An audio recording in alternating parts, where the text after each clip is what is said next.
नमस्कार मित्रांनो, स्वागत आहे तुमचं पुन्हा एका नवीन अशा रोमॅन्टिक व्हिडिओमध्ये. मादक मायाच्या चावटादा या रोमॅन्टिक कथेचा आज आपण तिसरा भाग पाहतोय. तर चला मित्रांनो, सुरू करूयात. माया गेल्यावर मी दरवाजा लावून फ्रेश व्हायला आंघोळीला गेलो.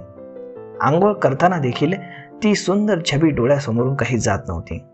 माझ्या लकी चार्म मायाला सकाळीच समोर पाहून माझा दिवस चांगला जाणार होता. आंघोळ करताना सुद्धा माझ्या मनात मायाबद्दल भन्नाट कामुक विचार येत होते. पण यावेळी मी स्वतःवर ताबा ठेवत मायाच्या नावानं पुन्हा हातबट्टी चालवायचा विचार जरा बाजूला ठेवला. खरं तर मला थोड्याच वेळात इंटरव्ह्यूसाठी मालाडला बरोबर 11 वाजता पोहोचायचं होतं. कांदिवली ते मालाड अंतर फार नसल्यानं मी जेमतेम अर्धा ते पाऊण तास बस किंवा रिक्षानं पोहोचू शकणार होतो.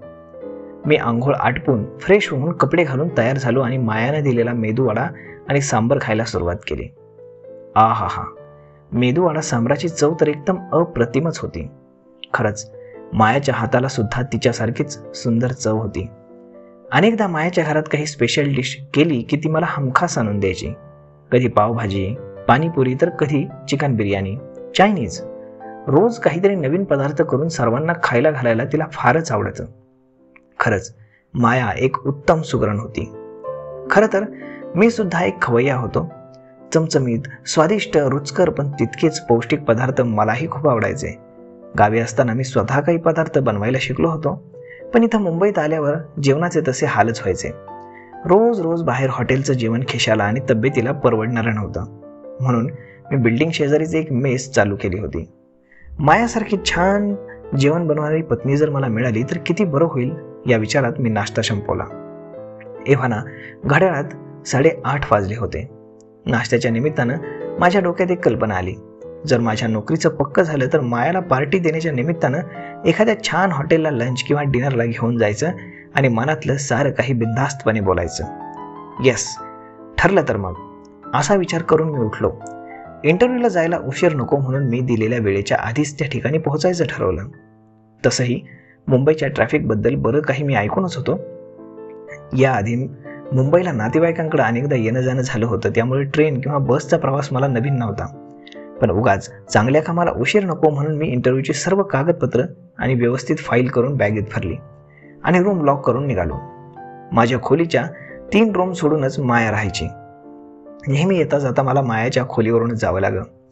मी निघालो तितक्यात माया तिच्या गॅलरीत कपडे वाळत घालत होती. मला क्षणभर काल रात्रीचा प्रसंग आठवला. भाऊजी, कसे झालेत मेदूवडे, आवडले का, मायाने विचारलं. हो तर, खूपच छान, एकदम चविष्ट. माया बहिणी, पण काहीही म्हणा, तुमच्या हाताला चव माकी खूप झक्कास आहे बरं का. इश, काहीही, थँक्यू. अहो, मला देखील आवडतं असे नवनवीन पदार्थ घरीच बनवायला, आणि समोरचं जर मनसोक्तपणे तृप्त होऊन खाणारा असेल तर मलाही बरं वाटतं. माया आजकाल हळूहळू माझ्याशी द्विअर्थी बोलू लागली होती. हे माझ्या लक्षात यायला लागलं होतं. आजकाल तिच्या बोलण्यात, वागण्यात, पाहण्यात आजकाल प्रणयाचे आणि शारीरिक मिलनाचं आव्हान मला दिसू लागलं होतं. बरं वहिनी, मी निघतो. आज मालाडला महिला कॉलेजमध्ये माझा इंटरव्ह्यू आहे, उशीर होतोय, मी जातो.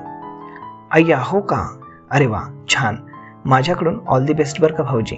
पण जॉब लागला तर पार्टी हवी हो. आणि इंटरव्ह्यू कसा झाला ते सुद्धा कळवा बरं का. मी फोनची वाट पाहीन. All the best. असं म्हणत तिनं विश करायला हात पुढे केला.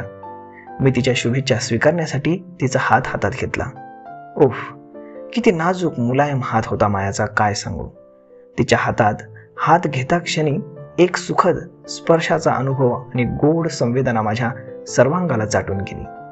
या निमित्तानं मी पहिल्यांदाच मायाचा हात हातात घेतला होता. तिच्या नाजूक, मऊ आणि गुलाबीसर तळव्याचे पटकन दीर्घ चुंबन घ्यायची माझी इच्छा झाली.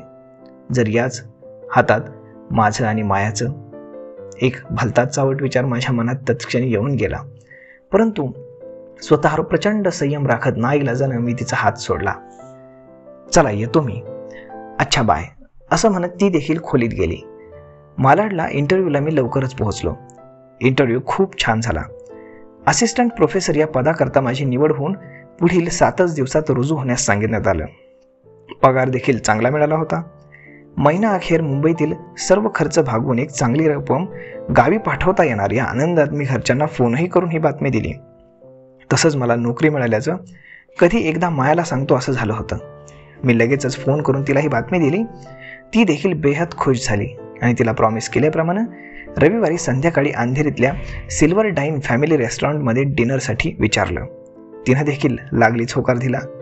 खरं सांगू, तेव्हा मी मनोमन चांगला सुखावलो होतो. पार्टीच्या बहाण्यानं मला माया नावाच्या या मोहक स्वप्न सुंदरीला डोळे भरून पाहता येणार आहे. आमच्या मैत्रीतील पुढची पायरी गाठून एक नवा अध्याय लिहायला मी अक्षरशः अधीर झालो होतो. मायाची पण अवस्था माझ्यासारखीच झाली असेल का? या गोड आणि सुखद विचारानं मी रूमवर परत जायला निघालो. तर मित्रांनो, या रोमॅन्टिक कथेचा हा भाग तुम्हाला कसा वाटला हे आम्हाला कमेंट करून नक्कीच सांगा. आणि जर आवडला असेल तर आपल्या मित्रांसोबत शेअर करायला मात्र विसरू नका. धन्यवाद.